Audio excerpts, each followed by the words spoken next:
Kita buka kajian ini dengan bersama membaca basmalah. Bismillahirrahmanirrahim. Bunda, berikutnya kegiatan kami serahkan. Bagaimana Bunda, silahkan. Apakah harus dengan ini? Kami serahkan Bunda, silahkan. Baik. Bismillahirrahmanirrahim. Assalamualaikum warahmatullahi wabarakatuh.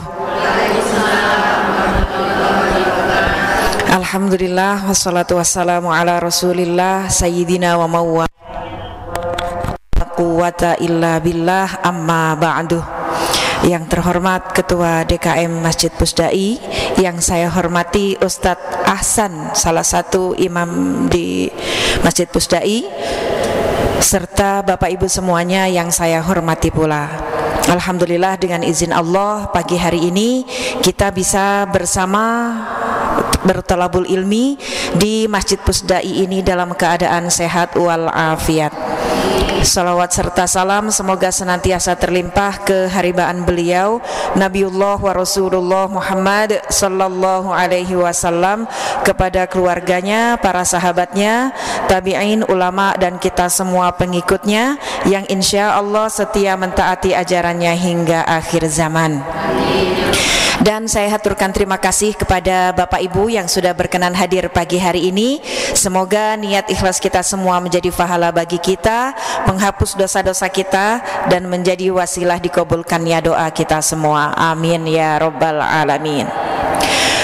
Tadi sebagaimana disampaikan Ustadz Ahsan, saya juga baru mengetahui bahwa kajian duha yang pertama kali diadakan pagi hari ini, yang pematerinya adalah akhwat, yaitu saya, gitu ya. Itu juga baru tahu. Saya juga tidak banyak bertanya kepada beliau, karena saya mengenal beliau itu sekitar tahun 2021 ketika kami mengadakan kajian di Hotel Grand Setiabudi, ya, yang dulu pernah dipakai syuting video klipnya Syahrini. Itu masih ngeri-ngeri sedap gitu karena masih pandemi COVID-19, ya.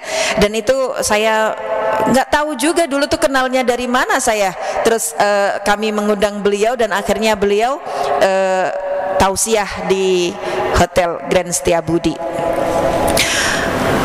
Nah, untuk pagi ini pun saya juga masih bertanya-tanya, karena biasanya saya melihat itu para pematerinya ikhwan gitu, bapak-bapak para ustadz gitu. Nah, pagi hari ini baru saya, kata beliau, dan oh ternyata benar gitu. Dan seperti apa kajiannya, saya pernah hadir, tapi pas saya datang ke sini ternyata kajiannya tidak setiap ahad, tapi ahad pertama dan ahad terakhir gitu ya Ustadz.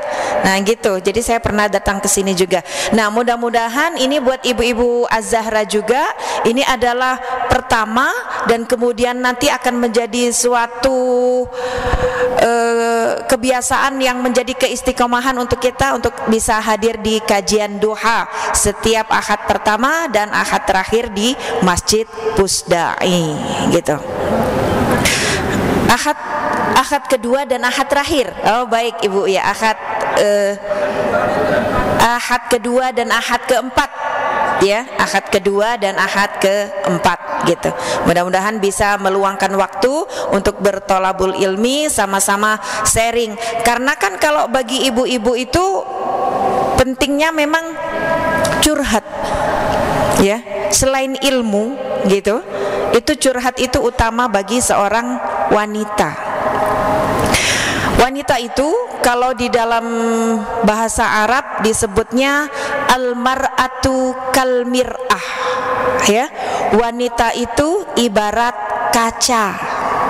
Makanya ibu-ibu itu meskipun di rumah itu sudah ngaca, nanti berjalan, ya, lewat rumah tetangga yang ada kacanya, ngaca lagi, lihat spion mobil, ngaca lagi, ya, itulah. Tapi hati-hati, karena kaca hatinya mudah retak. Dan kalau sudah retak, susah disatukan. Meskipun bisa, tapi kenangan itu akan dibawa seumur hidup. Betul apa betul? Betul. Karena kita semuanya wanita. Di dalam Al-Quran wanita disebut dengan an-nisa. An-nisa, cerewet, seneng cerita, itu wanita. Dan wanita itu dikasih oleh Allah per hari itu mengeluarkan 20.000 kata, sementara laki-laki hanya 4.000. Maka jangan heran kalau ibu nge-WA suaminya dengan durasi panjang, suaminya hanya menjawab iya. Ya, kadang, "Pak, tolong ya, nanti jemput mama di tempat ini jam sekian, papa pakai mobil ini, jangan lewat sini." Gitu. Suaminya cukup menjawab iya. Kesel bu? Gak usah kesel mulai sekarang, karena memang laki-laki hanya dikasih 4.000, sementara kita 20.000, selisihnya aja 16.000.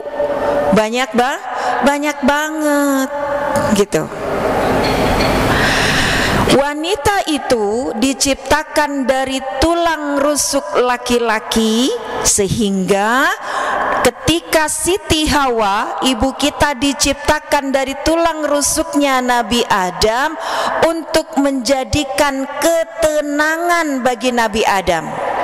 Ya, wanita tidak diciptakan dari tulang ubun-ubun untuk dipuja dan disanjung, tidak diciptakan dari tulang rusuk, dari tulang kaki untuk dihina dan dicaci maki, tapi diciptakan dari tulang rusuk sebelah kiri untuk dicintai, dekat dengan lengan untuk disayangi dan dilindungi. Maka sehingga laki-laki tanpa wanita, dia akan merasa kekurangan dan kesepian. Akan lebih kuat siapa, laki-laki dan perempuan? Biasanya perempuan lebih kuat dibanding laki-laki. Maka jangan heran kalau ada laki-laki yang ditinggal wafat oleh istrinya dan dia cukup setia hanya dengan satu wanita. Ketika istrinya meninggal, dia mulai terlihat rentah, mulai sakit-sakitan dan tidak berdaya. Bahkan mantan presiden kita, Bapak B.J. Habibie, ketika ditinggal wafat oleh Ibu Ainun, dia berkata, "Aku kehilangan gula jawaku, sampai aku tidak bisa menalikan ikatan sepatuku." Ya. Maka beda dengan Pak SBY. Kalau Pak SBY, beliau seorang pelukis, jadi melampiaskan kerinduannya kepada istrinya dengan melukis wajah Ibu Ani, ya. Dan ketika Nabi Adam dulu tuh kan dibahas oleh agama lain bahwa yang digoda syaitan itu hanya Siti Hawa. Tapi Al-Quran menjawab, fawaswasalahuma syaiton, yang digoda itu dua-duanya, yakni Adam dan Hawa. Ya. Dan kalau biasanya di zaman sekarang itu dibilang emak-emak itu adalah ras terkuat yang tidak pernah mau mengaku salah, itu adalah salah besar. Karena ibu kita Siti Hawa pernah mengakui kesalahannya bahwa beliau berdua digoda setan. Maka beliau berdoa, doanya bersama bu. Inilah awal cikal bakal doa bersama yang dilakukan oleh Nabi Adam dan Siti Hawa. Hafal doanya bu? Rabbana ya Rabbana, Rabbana zalamna anfusana wa illam taghfir lana wa tarhamna lanakunanna minal khosirin. Ya, itu cikal doa bersama yang dilakukan oleh kedua beliau. Nabi Adam rapuh tanpa Siti Hawa. Begitu juga ketika Siti Hajar. diuji oleh Allah Subhanahu wa taala. Dibawa oleh Nabi Ibrahim ke padang tandus yang tidak ada manusia di sana, tidak ada air, hanya ada gurun Sahara.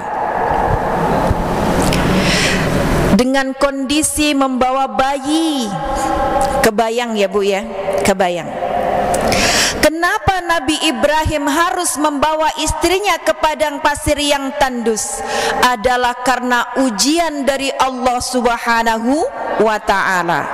Jadi apa yang kita agungkan, apa yang kita cintai, disitulah letak ujian kita. Apa yang kita agungkan, apa yang kita cintai, di situ letak ujian kita. Nabi Ibrahim dipanggil dengan sebutan Khalilullah, kekasihnya Allah. Beliau itu saking cintanya kepada Allah, maka diuji, dipisahkan dari orang yang beliau cintai, yaitu istrinya Siti Hajar.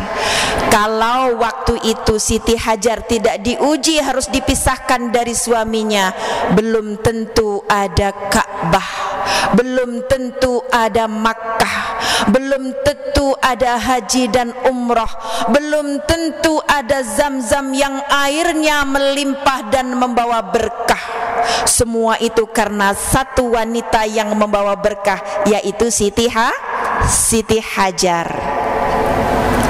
Saat itu beliau berkata, Ibrahim, gitu. Kalau sekarang ada Bu yang manggil suaminya dengan sebutan nama? Dah ya Bu ya, karena nggak pantas kalau di Indonesia. Kalau di Mekah wajar aja. Ibrahim, mengapa engkau tinggalkan aku di sini? Maka Siti Aisyah itu ya, Siti Aisyah itu kalau lagi marah dengan Rasulullah, beliau memanggilnya dengan sebutan Ya Muhammad. Tapi kalau beliau enggak marah, memanggilnya dengan sebutan Ya Rasulullah. Itu bedanya. Kalau ibu marah manggilnya naon? Ke suami.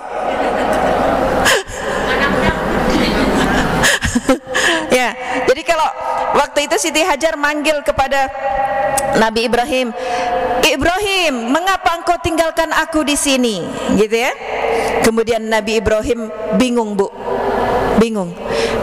Aku harus menjawab apa?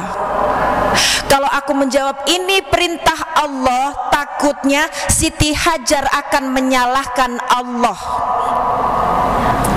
Nabi Ibrahim galau, beliau diam.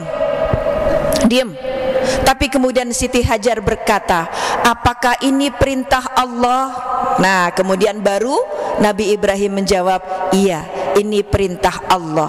Maka Siti Hajar berkata, kalau ini perintah Allah, maka akan ada kebaikan dari perintah itu. Ya, itu ujiannya. Jadi kalau cinta keluarga, cinta suami, hati-hati. Terus aku harus cinta siapa? Makanya cintai Allah saja. Dengan cara apa? Meletakkan semua cinta dunia itu di bawah cinta kita kepada Allah Subhanahu wa ta'ala. Kemudian perempuan yang ketiga, tadi Siti Hawa, Siti Hajar, sekarang Siti Maryam. Siti Maryam itu mengagungkan kesucian. Maka ujiannya adalah ketika malaikat Jibril harus membawa ruh atas izin Allah, Siti Maryam berkata, Inni a'udzubika minar rahmani in kunta taqiyya. Aku berlindung kepada Allah daripadamu jika engkau orang yang bertakwa. Maka Siti Maryam diuji dengan hamil meskipun beliau belum bersuami. Ya, jadi ujiannya apa yang kita agungkan tadi itu, di situ ujiannya. Kemudian Rasulullah Muhammad sallallahu alaihi wasallam, beliau itu sangat mengagungkan kejujuran dengan gelarnya Al-Amin. Tapi apa yang diuji kepada beliau? Ketika 40 tahun dipercaya segala ucapannya sehingga disebut dan diberikan gelar Al-Amin. Ketika wahyu itu diturunkan, ma anta bi ni'mati rabbika bimajnun, dianggap gila. Ini surat apa Bu barusan?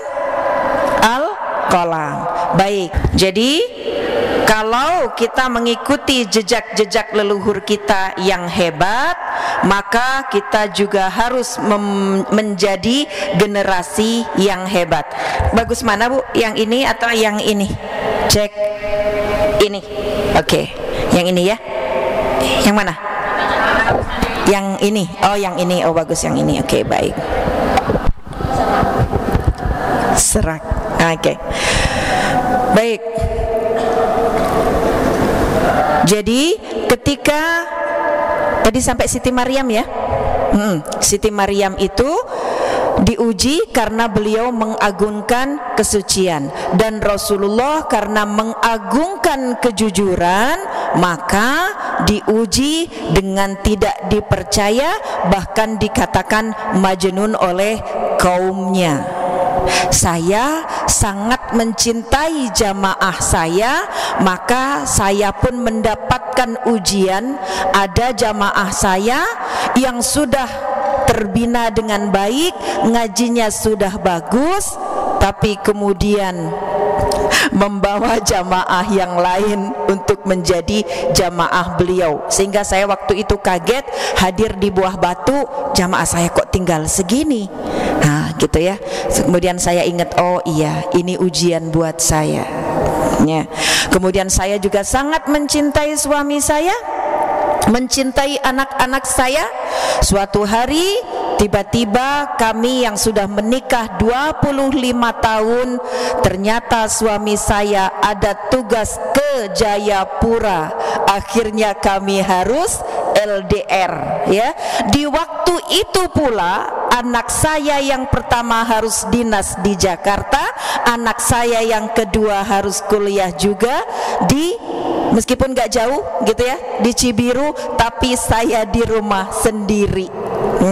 Itu ujiannya. Jadi kita punya ujian masing-masing. Kalau yang cinta perusahaan, maka perusahaannya itulah yang membuat pikirannya terus memikirkan. Dan saya sangat mencintai majelis taklim saya. Saya pun berupaya bagaimana agar majelis taklim ini tetap berjalan, termasuk ketika Covid melanda waktu itu ya. Untuk menjadi khairun nas anfa'uhum linnas, mungkin ibu-ibu berpikir susah gitu ya, karena yang ibu lihat adalah kondisi seseorang itu ketika sudah punya majelis taklim yang banyak. Padahal ketika saya mulai membuat majelis taklim, saya mengetuk dari pintu ke pintu, dari rumah ke rumah. Saya ajak, adakah yang mau? Alhamdulillah ada. Lalu bagaimana caranya Bun? Saya bukan orang Bandung. Saya ngetes, bukan ngetes sih sebenarnya, karena sedikitnya ilmu saya gitu ya. Saya belum bisa memberikan yang banyak. Waktu itu tetangga kanan kiri saya ajak untuk membaca surat Yasin yang gampang saja. Jadi kalau memulai jangan langsung ayo ngaji berirama, tidak seperti itu. Saya ajak baca Yasin. Tujuan saya yang penting mau dulu. Yassiru wala tu'assiru ya. Mudahkan, jangan dibuat sulit. Basyiru wala tunaffiru. Senengkan, jangan dibikin takut. Kalau waktu itu ujuk-ujuk saya ajak tahsin, pasti mundur ya. Jadi waktu itu saya ajak, ayo Bu ngaji Yasin gitu. Begitu ngaji Yasin, keesokan harinya menyebar tuh di antara tetangga kanan kiri. Siapa yang ngajar? Itu Bu Marto ya, suami saya namanya Sumarto. Jadi saya dipanggilnya di kompleks saya Bu Marto. Naon Yasin? Bid'ah. Naon Yasin? Saya nggak mempan Bu. Karena apa? Yasin adalah bagian dari Al-Quran, ya. Kalau kita ngaji Quran dari surat Al-Fatihah sampai An-Nas, kita lewati satu Yasin, berarti kita nggak khatam dong. Nah, itu yang ada di pikiran saya waktu itu. Nggak muluk-muluk, ya, nggak muluk-muluk gitu. Kemudian setelah itu saya perhatikan, yuk Bu, sekarang udah ngaji Yasin kira-kira 3 kali, saya bawa mereka dari surat An-Nas, ya. Penyakit rohani dalam diri kita itu ada 2. 1 ragu, 2 ragu-ragu, ya. 1 ragu, 2 ragu-ragu. Dan itu terdapat di dalam surat Al-Baqarah ayat 2. Hafal semuanya ya Bu ya. Coba kita baca dengan bayati 7 nada. A'udzu billahi minasy syaithanir rajim. Bismillahirrahmanirrahim. Alif Lam Mim. Dzalikal kitabu la raiba fihi hudan lil muttaqin. Tuh, apa? Menghilangkan keraguan. Maka kalau ibu ingin memulai sesuatu, hilangkan keraguan itu. Kalau ibu belum apa-apa, maju mundur, nggak jalan-jalan. Ya, ibu kesel nggak Bu kalau naik angkot atau naik kendaraan umum, kemudian nggak maju-maju, kesel nggak? Iya. Nah, itu makanya kalau ibu ingin maju, hilangkan keraguan. Dan Al-Quran adalah Dzalikal kitabu la raiba fi. Jadi kalau ibu sudah pegang Al-Quran, hilangkan keraguan. Dan di surat akhir, surat apa? An-Nas. Baca bersama lagi. A'udzu billahi minasy syaithanir rajim. Bismillahirrahmanirrahim. Qul a'udzu birabbin nas, malikin nas, ilahin nas, min syarril waswasil alladzi yuwaswisu fi sudurin minal jinnati wan nas. Ya, minal jinnati wan nas, min syarril waswasil khannas. Jadi jangan ragu dan jangan ragu-ragu. Jadi kalau ibu, kan itu salah satu juga serbuan serangan anak iblis yang membuat hati kita ragu untuk berbuat baik. Ya, ada salah satu VT saya di TikTok, yang follow akun TikTok saya itu ada salah satu cuplikan tausiah saya. Ada beberapa anak iblis yang suka menggoda manusia. Nah, itu salah satunya adalah memberikan rasa was-was dan rasa ragu kalau kita mau berbuat baik. Makanya kan segerakan biar tidak keburu diganggu setan atau anak iblis gitu. Begitu juga ketika ibu mau ngaji misalnya, nanti nggak ada temen di sana. Ada Bu, ada, insya Allah. Kalau niatnya benar, insya Allah kebenaran itu akan diberikan Allah kepada kita. Baik, lanjut. Sebelum datangnya Islam, wanita itu dikatakan seperti binatang, tidak dianggap manusia karena bisa diwariskan dari ayah ke anak ke keponakan, na'udzubillah. Maka mereka terkaget-kaget ketika Islam datang dan mengatakan an-nisa'u imadul bilad, perempuan adalah tiang negara. Kenapa manusia atau perempuan dikatakan tiang negara? Karena kalau laki-laki yang lahir dari seorang wanita soleh, dia akan menjadi laki-laki yang soleh, anak-anak yang soleh, yang bisa memimpin negeri ini dengan kesolehan, yang senantiasa mendapatkan bimbingan dari Allah Subhanahu wa ta'ala. Dan mereka pun kaget, an-nisa'u imadud din. Ya, wanita itu adalah tiang agama. Makanya kalau banyak ibu-ibu yang hadir di majelis taklim, insya Allah bapak-bapak tenang di rumah. Kok bisa tenang, Bun?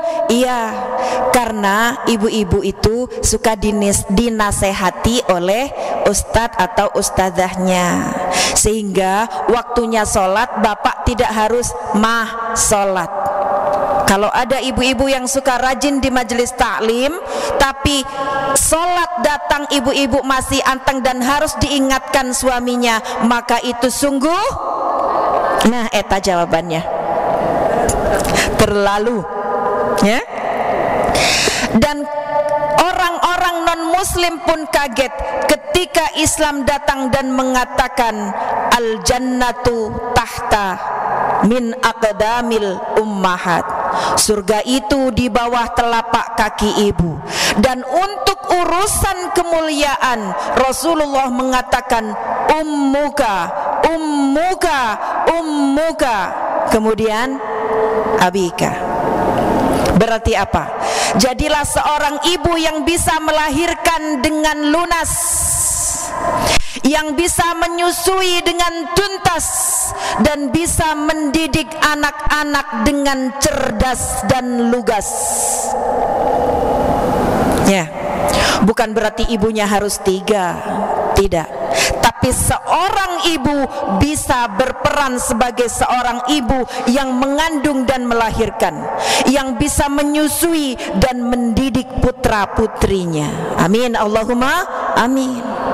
Jadi bukan bapaknya 1, ibunya 3 ya Pak ya, ibunya 1 aja, tapi dengan 3 karakter sekaligus. Ada seorang non muslim, beliau bernama Megan, ya. Megan ini waktu itu belum menjadi mu'allaf, dan setiap hari ketika beliau live di TikTok itu baca Quran. Ibu bisa buka surat di Google-nya, bisa diklik surat Al-Hajj ayat 5. Nah, ketika Megan ini live di TikTok, dan yang dibaca tentu saja artinya ya Bu ya, bukan Arabnya. Kalau Arabnya kan beliau harus belajar tahsin dulu ke Bunda Nur, jauh-jauh amat gitu ya. Itu terkaget-kaget bahwa di dalam Al-Quran disebutkan dari 1400 tahun yang lalu, itu mulai dari ketika laki-laki dan perempuan berhubungan suami istri. Coba, sudah ketemu? Ya. Ada yang bisa baca artinya Bu? Maaf, Bu Nana, silakan. Bismillahirrahmanirrahim. Wahai manusia, jika kamu meragukan hari kebangkitan, maka sesungguhnya kami telah menjadikan kamu dari tanah, kemudian dari setetes mani, kemudian dari segumpal darah, kemudian dari segumpal daging yang sempurna kejadiannya dan yang tidak sempurna, agar kami jelaskan kepada kamu. Dan kami tetapkan dalam rahim menurut kehendak kami sampai waktu yang sudah. Ya, cukup segitu. Itu ketika sampai di situ, what? Gitu, apa? Katanya. Kemudian beliau langsung googling. googling, dicek di agama lain, dan dicek di Google, itu ditemukan bahasan tentang itu 1827 Masehi. Berarti Al-Quran lebih dulu membahas daripada pengetahuan-pengetahuan yang ada. Kemudian setelah membaca surat itu, dia bilang, saya harus istirahat. Ya, kenapa istirahat? Mau memperdalami ayat tersebut. Dan akhirnya si Megan ini login, masuk Islam. Tuh, apalagi yang engkau ragukan? Ya. Kemudian Bu, kalau misalnya kita mau menjadi seseorang yang khairun nas, anfa'uhum linnas, kadang kita itu melihatnya terlalu jauh, terlalu tinggi, padahal banyak hadis-hadis Rasulullah yang mencontohkan, misalnya kayak menyiapkan mic, menyapu, paling murah apa? Tabassum, senyum, ya. Dengan catatan tentu saja harus adalah lawan, jangan senyum-senyum sendiri, gitu ya. Dan seorang wanita yang khairun nas, anfa'uhum linnas, itu sangat banyak. Di Jawa itu ada kisah Ratu Kalinyamat, ya. Ratu Kalinyamat itu sampai oleh orang Portugal itu disebut Rainha of the Japora, ya, ratu dari Jepara, Rainha of the Japora. Karena Ratu Kalinyamat ini sangat hebat. Beliau itu pernah mengirimkan 15.000 pasukan dari Jepara ke Malaka. Maka pasukan Portugis itu tunggang langgang Bu, kalah oleh seorang wanita yang bernama Ratu Kalinyamat. Dan ada seorang panglima beliau gak mau balik ke Jepara untuk menjadi perompak. Perompak apa? Mengusir itu tentara-tentara asing yang mau masuk ke Indonesia. Kalau sekarang mah mungkin Ibu Susi. Apa slogannya? Tenggelamkan, ya Bu, gitu ya Bu. Nah, kemudian ada kisah lagi yang sangat sederhana. Seorang perempuan tua yang tidak bisa melihat. Beliau bernama Mbok Jum. Mbok Jum ini penjual tempe. Ya, Mbok Jum itu nggak punya anak sebenarnya, punya beberapa anak angkat, yang 3 anak angkat, dan 3-tiganya hafal Quran. Ya, Mbok Jum ini tiap hari diantar oleh anaknya membuat tempe, belanja, kemudian dijual lagi. Dan anehnya tiap hari, meskipun beliau itu belanjaannya sama, bungkusannya sama, 50 potong ya, 50 bungkus gitu, tapi pendapatannya bisa 500, bisa 300, tapi yang dibawa Mbok Jum adalah 50.000. Kenapa nggak dibawa semua? Kuik rezekine Gusti Allah. Beliau bilang rizkinya Gusti Allah. Jadi kalau ada orang beli gitu, silahkan ambil sendiri. Kalau mau kembalian ambil sendiri gitu. Karena memang beliau tidak bisa melihat gitu. Tuh, yang tidak bisa melihat aja bisa seperti ini. Contoh kehebatan dari seorang ibu yang mempunyai anak. Jadi beliau itu menikah, kemudian mempunyai seorang anak. Ketika suaminya masih ada, beliau itu menginginkan, ayo anak kita ini kita jadikan anak yang soleh, anak yang hebat. Sampai ketika kemudian berumur 2 tahun, suaminya meninggal. Dan anak ini divonis buta permanen. Ya. Tapi anak ini diberikan kecerdasan oleh Allah Subhanahu wa ta'ala. Umur 4 tahun sudah hafal Al-Quran. Umur 7 tahun ketika belajar bersama syekhnya, karena setiap kali syekhnya ini membacakan satu surat, satu ayat langsung bisa nempel. Maka syekhnya berkata, mulai sekarang kamu belajar menghafal hadis. Pulanglah dia ke rumah ibunya, berkata, Umi, kata syekhku, aku harus menghafal hadis. Uminya menangis, ya Allah nak, kamu ini tidak bisa melihat. Kalau Al-Quran ada janji Allah, ada ketegasan Allah. Walaqad yassarnal Qur'ana lidzikri fahal mim mudzakir. Dan sungguh telah aku mudahkan kalian untuk belajar membaca Al-Quran, maka apakah kalian mau mempelajarinya? Ya. Kemudian si anak ini kekeh, enggak Umi, pokoknya aku harus menghafal hadis. Ya. Kemudian sebagai seorang ibu yang hebat, beliau selalu berdoa. Apa Bu doanya? Yal basir, a'id basiratabni. Wahai zat yang maha melihat, kembalikan penglihatan putraku. Yal basir, a'id basiratabni. Ya, kembalikan penglihatan anakku.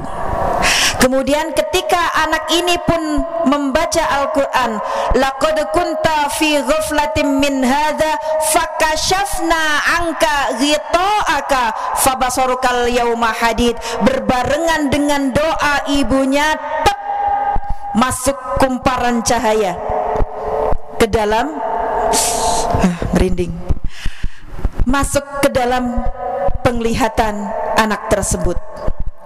Dan kemudian dia membuka matanya, mulai terlihat bayang-bayang, dan dia berteriak, Umi, Umi, aku bisa melihat. Kemudian kata ibunya, enggak mungkin sayang, mungkin engkau melihat dengan mata hatimu. Enggak Umi, aku melihat ini, dinding ini berwarna krem. Kemudian masuk ke dalam kamar uminya, dan aku melihat baju Umi berwarna ungu. Berwarna ungu Umi, aku bisa melihat. Kemudian dipeluk anak kecil itu. Ya Allah, alhamdulillah ya Allah, engkau telah mengembalikan penglihatan anakku.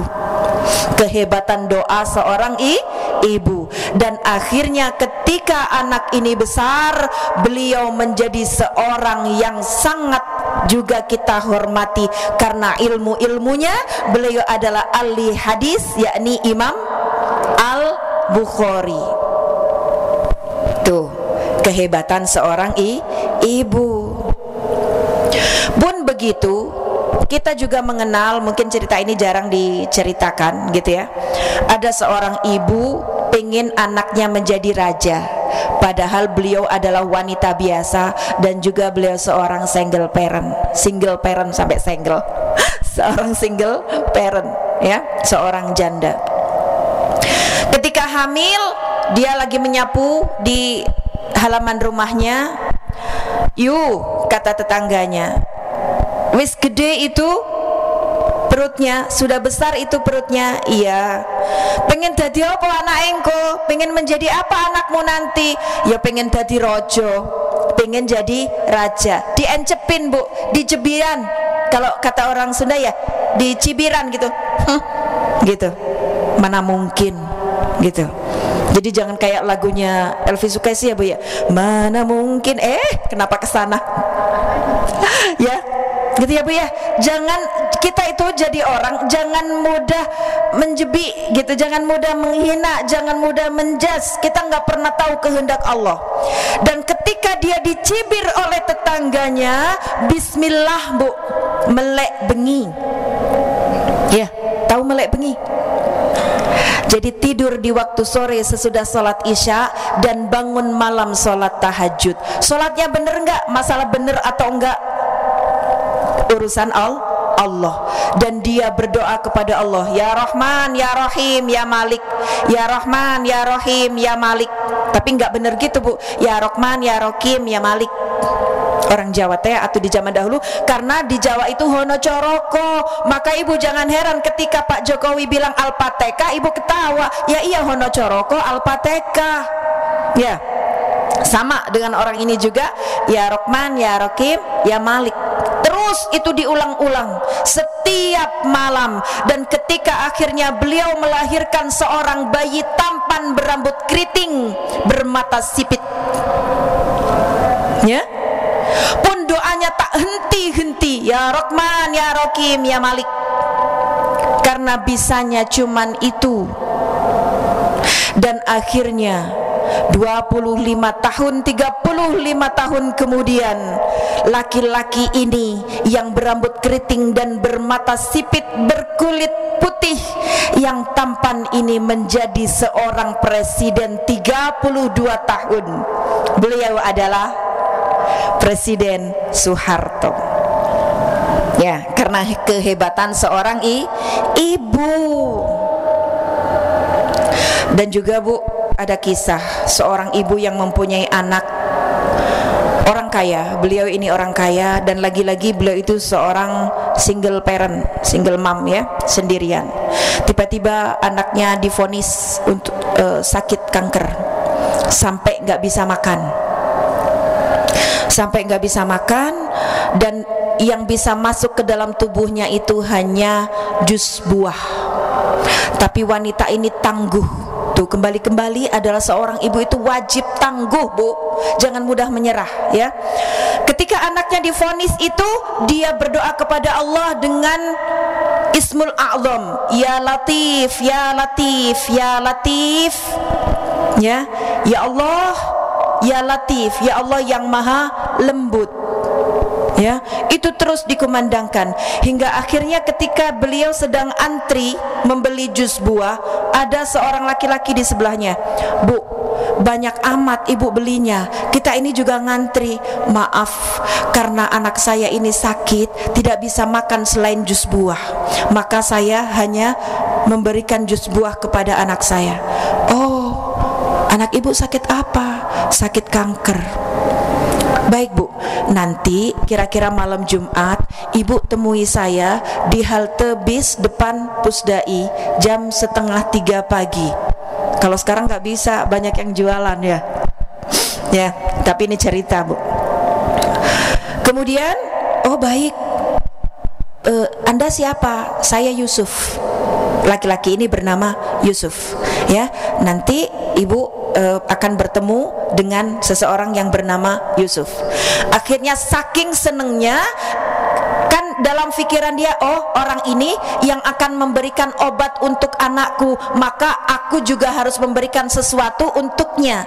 Dan di tengah malam yang dingin itu, dia pun membawa seperangkat makanan untuk diberikan kepada seseorang yang bernama Yusuf. Ditemuilah Yusuf, di situ ada seseorang yang duduk termenung. Assalamualaikum. Waalaikumsalam. Anta Yusuf? Naam, ana Yusuf. Kemudian alhamdulillah kita bisa ketemu di sini. Ini untukmu, kata si ibu tersebut. Udah dikasihkan itu oleh-oleh untuk Yusuf. Kemudian dia nanya, mana amanah untukku? Gitu. Mana amanah itu untukku? Amanah yang mana? Saya tidak tahu apa-apa. Dalam kondisi kecewa, dia tidak mau beradu argumen, ya, tidak mau beradu argumen. Kemudian berjalan sambil tetap membaca ya Latif, ya Latif, ultuf bina, ya Latif, ya Allah yang maha lembut, pergaulilah aku dengan kelembutan. Berjalan kira-kira dari sini sampai pintu itu, ada seseorang yang memanggilnya beliau, Umi, ana Yusuf. Anta Yusuf? Naam, ana Yusuf. Kemudian diberikanlah itu obat. Berarti dia salah dengan Yusuf yang pertama, karena beliau memberikan sodakoh kepada Yusuf yang pertama, maka obat yang diberikan Yusuf yang kedua manjur, dan Yusuf yang kedua ini tidak mau diberikan hadiah. Ya, berarti sodakoh. Yang pertama adalah tangguh dengan senantiasa berzikir kepada Allah. Yang kedua memperbanyak sodakoh. Yang ketiga, kita mengenal seseorang yang sangat kita agungkan. Ayah beliau dulu waktu ketika muda. Jadi gini Bu, saya itu tinggal di kampung, depan rumah saya itu ada sungai. Waktu itu kiai saya yang bernama Kiai Sohib itu menceritakan seorang laki-laki menemukan apel di pinggir sungai. Kemudian karena beliau lapar, dimakan. Ketika sudah beberapa gigitan beliau baru tersadar, astagfirullahaladzim, ini kan belum tentu halal. Kemudian akhirnya saking inginnya mencari kehalalan, beliau berjalan di sekitar sungai itu mencari di mana ada pohon apel. Sampai akhirnya di situ ditemukan pohon apel. Dia mengetuk pintu, tok tok tok, assalamualaikum. Waalaikumsalam. Tuan, saya tadi menemukan apel. Sudah saya gigit. Saya baru tersadar apakah ini halal untuk saya atau tidak. Maka saya mencari rumah Tuan untuk mencari kehalalan buah apel ini. Kemudian seorang tersebut berkata, betul, itu apel saya. Lalu bagaimana cara menghalalkan ini? Kalau begitu kamu harus bekerja untukku selama 3 tahun. Tuh, coba Bu, untuk menghalalkan satu apel, ya, harus bekerja 3 tahun. Setelah 3 tahun, kemudian berkata lagi pemuda ini, namanya beliau adalah Idris, ya. Kemudian sudah 3 tahun. Lalu apa yang saya lakukan sekarang? Engkau harus menikah dengan putriku. Diam sejenak. Baik, saya menjanggupi. Demi apa? Kehalalan. Tapi ketahuilah, putriku adalah seorang perempuan yang buta, tuli, dan kemudian dia juga tidak bisa berjalan. Tuh Bu, coba gimana tuh? Kalau kayak begitu pasti mundur teratur. Aku mundur alon-alon gitu ya. Jangan. Baik. Kemudian akhirnya menikah. Setelah saya nikahkan dan saya kawinkan Anda dengan putri saya dengan mas kawin tersebut tunai, ya.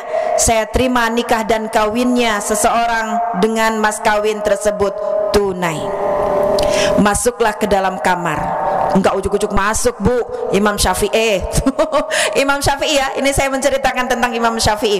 Jadi beliau ayahnya Imam Syafi'i, tok tok tok, menjawab di dalam rumah, di bilik tuh, waalaikumsalam. Loh, katanya bisu, kau bisa menjawab? Ya, lagi diulangi, assalamualaikum, waalaikumsalam. Oh, berarti nggak bisu. Kemudian dibuka pintunya, dilihat, loh, kok ada suara kaki melangkah, berarti kan nggak lumpuh. Begitu dilihat, loh, nggak buta, juga nggak tuli. Tuh Bu, padahal untuk mencari kehalalan sebuah buah apel, akhirnya mendapatkan istri yang solihah, cantik, nggak buta, nggak tuli, juga nggak lumpuh, yang akhirnya mereka mendapatkan seorang putra yang hebat, yakni Imam Asy-Syafi'i. Tuh, gitu ya. Tadi yang pertama apa Bu? Tangguh. Yang kedua, banyak sedekah. Kemudian banyak zikir. Kemudian yang keempat, rizki yang halal. Dan yang kelima adalah tawakal, berserah diri kepada Allah. Memang sebuah perjuangan itu pasti ada rintangan. Sebuah perjuangan ada omongan yang gak enak di kanan dan di kiri. Dulu juga saya di awal-awal perjuangan ngajak ibu-ibu ngaji, ditanya, apa dia punya ijazah? Katanya.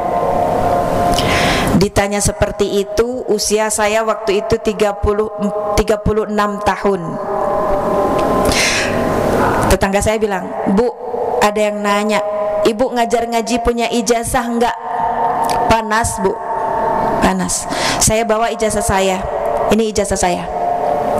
Ternyata orang yang nanya ijazah ini adalah akal-akalan untuk mendaftarkan sekolahannya yang hanya bisa dicatat di Kemenak kalau dengan ijazah pesantren.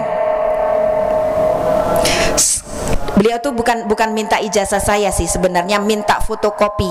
Cuman karena waktu itu saya terburu-buru, saya kasih ijazah saya. Ini ijazah saya. Nanti kalau sudah beres ibu kasihkan ke ibu yang nanya itu. Saya juga salah. Salahnya apa? Kenapa pakai marah? Ya, zaman itu, gitu ya.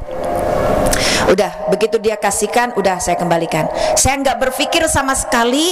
Baru tahun kemarin si orang itu bilang, "Ibu terima kasih karena ijazah ibu saya sudah bisa bikin apa sih, madrasah TPQ tuh, TPQ ya, Taman Pendidikan Al-Quran yang bisa dicatat di Kemenak." Saya jadi ibu waktu itu iya, ibunya marah sih soalnya gitu. Tuh ijazah aja Bu, nggak pakai orang, saya nggak tahu menau gitu ya. Jadi orang tua saya dulu gitu nyekolahin saya, beliau itu sangat menghormati guru saya, menghormati kiai saya, dan tidak pernah berkata misalnya kalau sekarang kan gini, "Ibu tolong ya nanti anak saya tolong dibegini begini gitu." Enggak ada itu.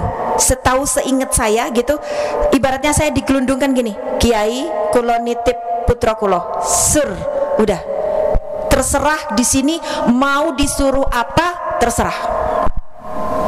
Tawakalnya ibu saya ketika menitipkan ke kiai saya itu seperti itu. Dan kembali lagi kepada ibu saya menikah dengan tentara dari Jombang ke Bandung. Saya tidak mengenal orang Bandung. Saya tidak pernah berpikir kalau hari ini saya bisa menghadapi ibu-ibu. Semua itu juga berkat dorongan ibu saya yang waktu itu beliau bilang, "Ngaji, Mak, di sini itu nggak sama kayak di kampung. Pokoknya ngaji, nggak usah kakean omong, nggak usah banyak omong." Ya itu tadi Bu, dengan ngaji alhamdulillah akhirnya saya punya 6 kelas sekarang ya. Hari Senin saya di TVRI Cibaduyut, hari Selasa saya punya di Antapani Baitul Mutakin, hari Rebo saya punya di rumah di Jalan PSM KPAD Pindad Utara, hari Kamis pagi saya punya di Buah Batu, jam 10 saya punya di Pusdai, sorenya saya punya Al Mukmin. Semua berkat dorongan dan bagaimana ibu saya kerasnya menyuruh saya untuk ngaji, ngasah jiwa, ngaji ya. Jadi ibu-ibu mulai sekarang ngaji buat diri sendiri, suruh anaknya untuk ngaji, dan doakan agar anak-anak kita juga punya kemampuan untuk menjadi seseorang yang khairun nas anfa'uhum linnas. Dan Al-Quran mengatakan khairukum man ta'allamal Quran wa 'allamah. Ya, sebaik-baik kalian adalah yang membaca Al-Quran dan mengamalkannya. Sebuah lagu yang sekarang lagi tren. Gegara kemarin wisuda SMK di Sukabumi ya, itu lagu itu. Jang hirup teh tegampang, tercukup di pikiran, bari kudu dilakonan. Itu benar. Jangan cuma mimpi, tapi mari sama-sama mewujudkan mimpi agar kita menjadi ibu-ibu yang solihah, yang menghasilkan anak-anak yang soleh solihah, yang insya Allah doanya diijabah oleh Allah Subhanahu wa ta'ala. Sudah jam 10 ya, mudah-mudahan bermanfaat. Mana tadi?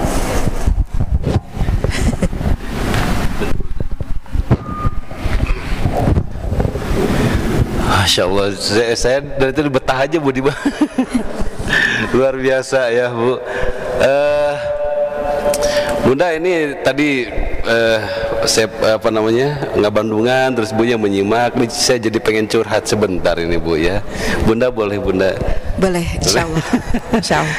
Iya Bunda, ada satu hadis Bunda ya, itu tentang bahwasanya Muslim yang kuat itu lebih dicintai oleh Allah Subhanahu wa taala daripada muslim yang lemah. Artinya muslim juga, semua muslim dicintai Bunda ya.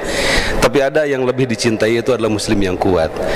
Nah di sini kan penafsirannya sangat luas Bunda ya. Muslim yang kuat itu yang seperti apa gitu ya? Apakah ya mungkin salah satunya Bunda, salah satunya itu adalah muslim yang berdaya gitu ya, berdaya guna baik itu untuk diri sendiri dan orang lain. Maka di sini harapan kami Bunda setelah kajian ini jamaah menjadi terinspirasi, dan di sini jamaah juga ya ada yang aktif dengan media sosialnya, ada yang aktif dengan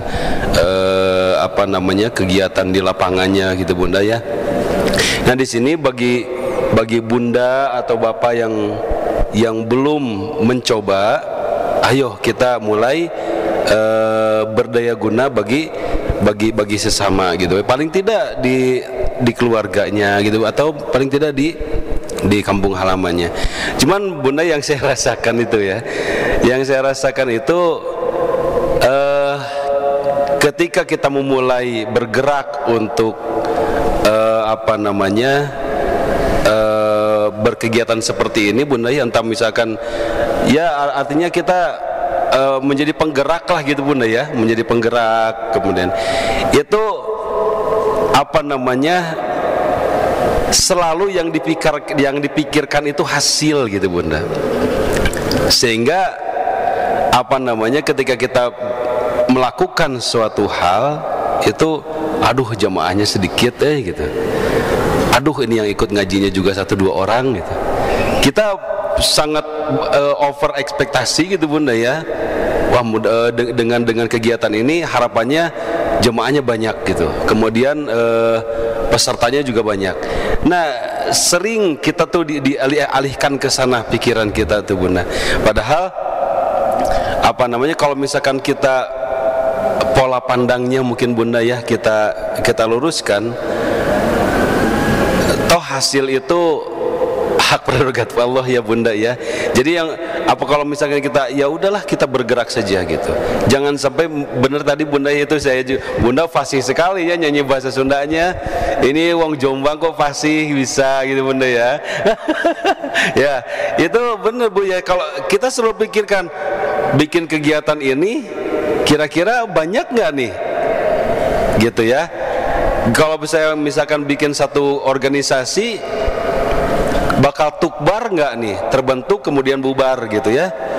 Nah jadi selalu ke sana gitu. Jadi Bu ya, yang dipikirkan itu kuantitas terus gitu ya. Ya alhamdulillah Bunda, dulu Bunda saya tuh sangat prihatin dengan angka buta huruf Al-Quran di Indonesia ini. Dulu waktu tahun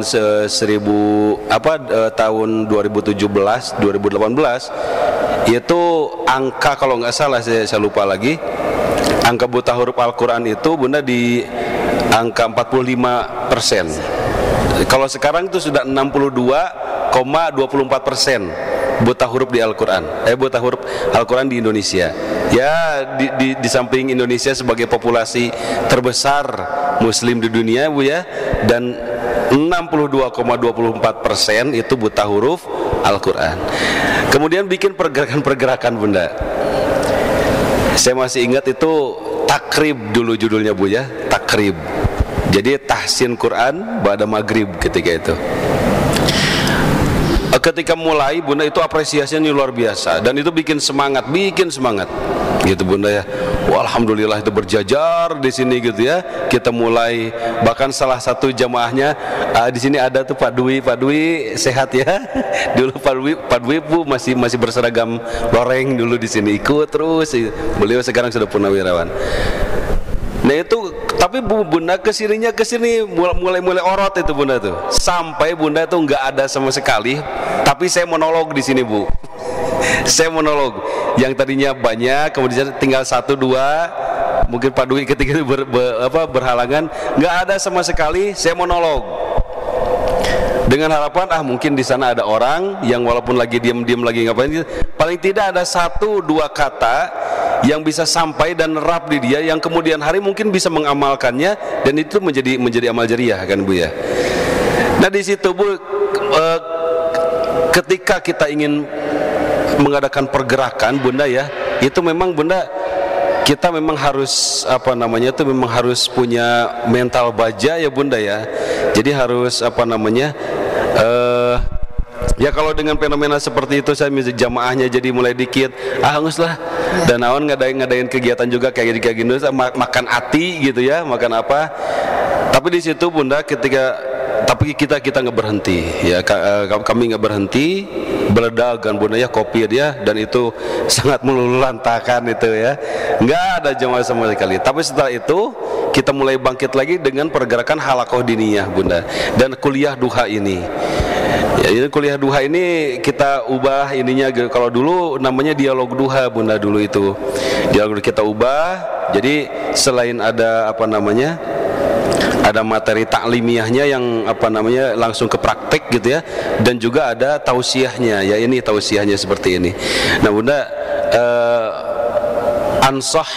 ansahina gitu ya, kasih nasihat kami supaya bagaimana cara bunda ini kan luar biasa ya. Selain tadi tentu saja doa ya dari orang yang paling keramat untuk kita, yaitu ibu. Nah ini bunda, bagaimana kita membangkitkan keterpurukan saat ya kan bunda ya, kita rasakan bersama ketika punya jamaah itu bu. Ada ketika banyak wah seneng, ketika mulai sedikit itu layu gitu ya. Nah bagaimana bunda kita tuh supaya ketika banyak kita tidak terlalu seneng, ketika rendah juga kita nggak terlalu terpuruk. Nah bunda, mohon nasihatnya bunda. Sebenarnya kalau diminta nasihat oleh seorang ustadz seperti beliau gitu ya, aduh rasanya gitu ya bu ya. Sebenarnya ya kita sharing aja ya ustadz ya. Yes, jadi gini, di Az-Zahra itu kadang banyak, kadang juga sedikit bu. Sama di atas di ruang seminar itu pernah sampai 10 orang juga pernah. 10 orang itu zamannya Bu Aisyah, waktu masuk itu di zaman Covid itu 10 orang. Itu rasanya bu, ya Allah, ini kok layamutu walayah ya, nggak bermutu nggak berdaya. Na'udzubillah tuh mana na'udzubillah. Tapi kita mohon petunjuk kepada Allah. Ihdinas siratal mustaqim, ihdinas siratal mustaqim, ihdinas siratal mustaqim. Jadi ada ide-ide gitu Ustaz. Jadi waktu itu gitu ya, waktu itu karena zaman Covid kita pakai Zoom. Nah kalau sekarang bagaimana gitu ya, kalau sekarang dengan kondisi sekarang, karena sekarang itu medsos, jadi kita sekarang tuh memang main medsos. Facebook itu sudah mulai ditinggalkan, dan itu saya juga sudah nggak pakai Facebook lagi. Larinya sekarang kemana? TikTok ya. Jadi kita main TikTok. TikTok itu sering postingan yang nggak usah panjang-panjang tapi membuat orang itu nengok ya. Dan itu contoh gini, misalnya kita pegang Quran nih, ini Al-Quran ya, orang buta ingin membacanya, orang tuli ingin mendengarnya, orang bisu ingin mengucapkannya.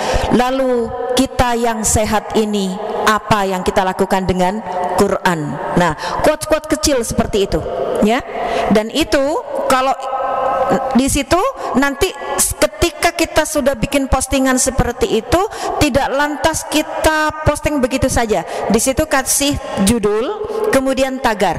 Tagarnya misalnya Al-Quran. Di situ akan muncul Al-Quran itu sekian miliar penonton. Klik, ya. Kemudian semangat.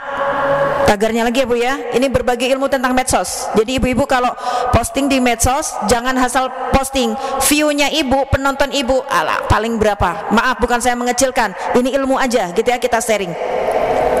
Begitu, itu view-nya nanti kalau penontonnya banyak, up, video ibu ini viral ya. Contoh video saya yang tentang bayati 7 nada. Itu kan bayati 7 nada. Irama klik, tagar Ustadz, klik, itu sekian miliar. Bayati sekian miliar. 7 klik lagi, itu maka up itu sampai 500.000 viewers. Ada lagi yang lebih hebat lagi. Anak setan itu siapa? Ibu bisa klik ya di TikTok saya. Itu sampai 2.700.000 viewers. Ya. Jadi caranya seperti itu. Dengan begitu follower kita naik. Nah, kalau follower kita naik sudah di atas 1.000 Ustadz, kita bisa live. Nah, dengan live orang yang tadinya nggak tahu menjadi tahu. Jamaah yang tadinya sedikit mulai berbondong-bondong. Nah, caranya seperti itu. Itu membuat ya ini mah secara lahiriah lah Bu ya. Tapi kalau Allah ini mah kita kembali lagi, kita hanya ikhtiar ya. Semuanya kembali kepada Allah. Nah, kemudian itu misalnya ya, itu untuk menaikkan follower dan membuat video kita viral. Setelah itu, ketika misalnya jamaah kita sedikit, saya juga ingat pesan guru saya. Dulu pernah di majelis saya yang di Al-Mar'atus Sholihah itu ada Ustadz Cecep siapa? Bu, lupa namanya. Ustadz Cecep siapa waktu itu teh? Lupa. Beliau LC juga, beliau sahabat saya. Gitu ya, seorang yang ilmunya juga sangat bagus gitu. Saya bilang, Ustadz, jamaahnya cuma 7 orang, gimana Tat? Jalan atau enggak? Beliau jawabnya apa? Jangankan 7 orang, 1 orang saya datang, kata beliau. Dan beliau membuktikan itu. Saya sampai merinding.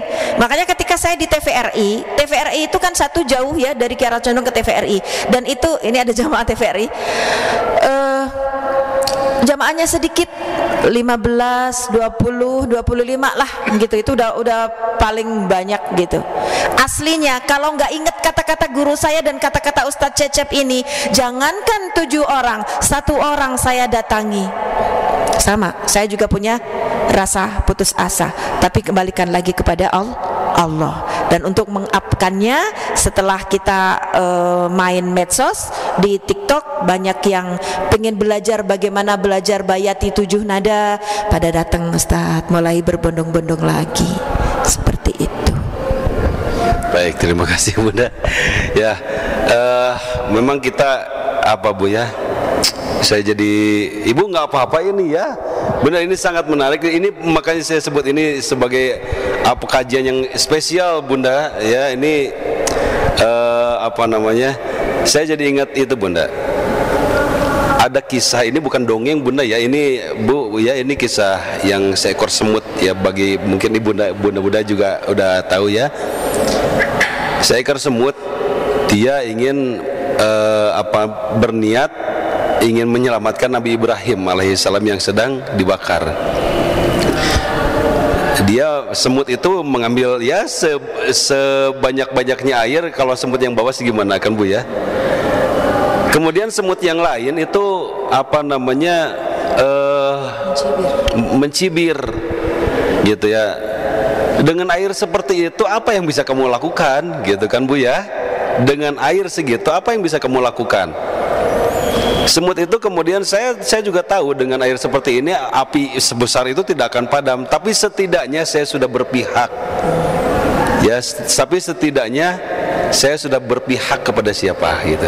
Nah, artinya Bunda di sini tidak perlu kita untuk menjadi siapa dan apa.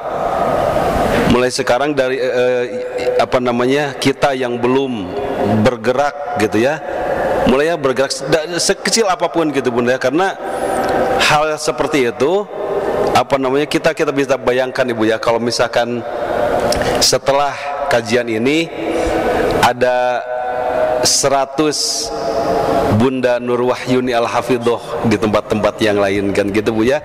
Ini akan semakin, karena Bu peranan ummahat, peranan ibu itu kan madrasatul ula gitu Bu ya. Ini sekolah utama gitu ya, sekolah utama bagi bagi putra-putranya. Disebut tadi imadul bilad kan Bunda ya, seperti itu. Baik, itu saja paling Buya curhat saya. Berikutnya kami persilahkan bagi jamaah yang ingin bertanya kepada Bunda, kami persilahkan. Silakan. Ya, silahkan Ibu. Gini, ada cerita lagi. Saya waktu itu diundang oleh seorang ustadz. Beliau bikin postingan di YouTube gitu ya. Bun, datang dong, agak biar kegiatan kami agak naik sedikit gitu. Oke, saya waktu itu datang sama Bude ba'da zuhur gitu ya. Ba'da zuhur. Acaranya jam berapa Ustaz? Jam 1. Oke, berarti pas lah kalau saya dari rumah sampai sana jam 1 gitu. Begitu sampai sana kami sangat tercengang, Bu. Jamaahnya itu cuman 3 orang. Dan itu luar biasa. Nangis saya, Bu. Hebatnya beliau teman saya. Saya di situ tuh duduk 1/4 jam itu sudah elekesekeng, ya, elekeseeng atau elekesekeng. Nah, itulah. Elekeseeng. Ya, itu. Dan beliau tuh tetap bertausiah. 3 orang, Bu. Jadi ibu-ibu jangan melihat, ibu kan kalau yang jamaahnya banyak, kayak kemarin gitu ya, sudah full gitu, semuanya.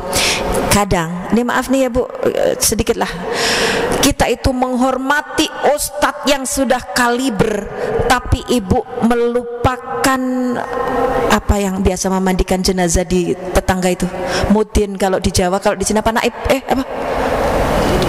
apalah ustadz-ustadz kecil yang nggak punya nama itu, yang ketika lewat ibu abaikan itu, padahal mungkin doanya beliau itu lebih diijabah. Nah, hal-hal kayak gitu. Jadi kalau ibu pengen bergerak, yuk mulai sekarang. Silakan yang mau tanya. Kalau saya udah pegang mic. Sama. Ya, boleh Ibu, silakan. Silakan Bu. Oh, Ibu mau tanya. Ada Bu ya, Bu Nunung, silakan Bu Nunung. Ya. Assalamualaikum warahmatullahi wabarakatuh. Waalaikumsalam warahmatullahi wabarakatuh. Dengan rasa hormat saya Bunda, mohon maaf sekiranya saya ingin bertanya yang hubungannya tadi dengan masalah yang diuji. Tadi Bunda mengatakan bahwa yang diuji itu yang pastinya yang kita agung-agungkan. Ya. Nah, sedangkan yang diagung-agungkan itu biasanya adalah yang berbentuk suatu kebaikan atau harapan. Ya. Misalnya, semoga anak saya kelak jadi ini, jadi itu yang bagus-bagus. Ya. Nah, apakah yang diharapkan oleh seorang ibu itu pasti bakal diuji juga? Sekian kiranya Bunda. Terima kasih. Wassalamualaikum warahmatullahi wabarakatuh. Waalaikumsalam warahmatullahi wabarakatuh. Ini pertanyaan sulit buat saya karena sama sebagai seorang ibu ya Bu, tentu saja. Jadi gini, ujian itu ada ujian yang menyenangkan, ada juga ujian yang menyedihkan gitu. Ketika anak kita sukses, itu juga ujian Ibu. Itu jadi jangan melihat kalau ujian itu berbentuk kesusahan, tidak. Nah, makanya kita kan selalu, ya Allah, jika Engkau menguji dengan kesenangan, berikan keberkahan, kebarokahan yang itu senantiasa membawa kebaikan. Jika anak kita menjadi kaya raya karena berdagang, mudah-mudahan anak saya gitu ya bisa menjadi ahli sedekah, ahli zakat. Ujiannya itu. Jadi bukan ujian yang kesedihan, tapi ceritanya yang sedih-sedih. Ya, ada juga ujian yang menyenangkan ya. Contohnya misalnya, jadi ujian itu di awalnya memang menyedihkan, tapi di ujungnya insya Allah menyenangkan ya. Contoh juga ketika Nabi Yusuf itu kan paling disayang oleh Nabi siapa? Yakub ya, Nabi Yakub ya. Nah, itu di awalnya kan diujinya sedih gitu kan, tapi awalnya juga senang. Tadi tentang Imam Bukhari diuji sedih dulu, akhirnya juga menyenangkan. Jadi ujian itu kadang misalnya anak kita jadi pejabat, itu kan ujian juga Bu. Apakah kita menjadi sombong atau kita menjadi semakin tawadhu bahwa ini semua adalah pemberian Allah. Nah, seperti itu. Ya, diuji iya, semua diuji, tapi ujian itu ada yang menyenangkan dan ada yang membuat kita sedih. Yang penting setiap ujian itu membawa kita semakin taat kepada Allah. Dan kalau kita ingat bahwa semua datang dari Allah dan akan kembali kepada Allah, pasti hati kita tenang. Wa may yattaqillaha yaj'al lahu makhraja wa yarzuquhu min haitsu la yahtasib. Kira-kira begitu. Ada lagi yang mau tanya? Begitu Bu Nunung ya. Baik. MT Az-Zahra ini mudah-mudahan semakin melanglang buana, menebar manfaat yang lebih luas lagi, dan jamaah kuliah duha ini juga mudah-mudahan mendapatkan ilmu yang bermanfaat, istiqomah, dan muta'allaqun qalbuhu fil masjid ya. Dan mudah-mudahan jamaah ini hatinya semakin muta'allaq itu Bu ya, semakin tergantung di masjid gitu. Betahnya tuh di masjid aja seperti itu gitu Bu ya. Itu saja. Hatur nuhun Bunda, jazakillah khairan katsir. Kita tutup kajian ini dengan bersama membaca doa kafaratul majlis. Subhanakallahumma wa bihamdika asyhadu an la ilaha illa anta astaghfiruka wa atubu ilaik. Astaghfirukum. Wassalamualaikum warahmatullahi wabarakatuh. Waalaikumsalam warahmatullahi wabarakatuh.